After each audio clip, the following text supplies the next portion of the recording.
ఇక ఆదివారం విడుదలైన ఇంటర్మీడియట్ ద్వితీయ సంవత్సర ఫలితాల్లో ఉమ్మడి ఆదిలాబాద్ జిల్లా మిశ్రమ ఫలితాలను కనపరిచింది. ఇక రాష్ట్ర వ్యాప్తంగా వెలువడిన ర్యాంకుల్లో ఆసిఫాబాద్ జిల్లా 82.16% ఉత్తీర్ణతతో రాష్ట్రంలోని 3వ స్థానాన్ని కైవసం చేసుకుని సత్తా చాటింది.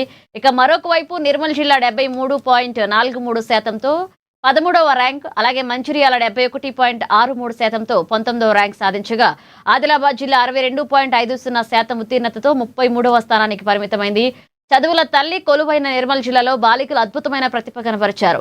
బాలికలు 82.98% ఉత్తీర్ణతతో దూసుకుపోగా బాలుర్లు ఇక మాత్రం 61.46%తో సరిపెట్టుకున్నారు. మంచిర్యాల జిల్లా బాలికలు మరొకసారి తమ ఆధిపత్యాన్ని చాటుకున్నారు.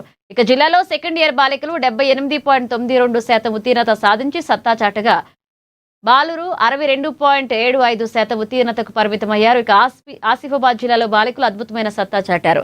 ఈ జిల్లాలో మొత్తం 2302 మంది బాలికలు పరీక్ష రాయగా వారిలో 1813 మంది ఉత్తీర్ణులై 78.76 ఫలితాలను నమోదు చేశారు.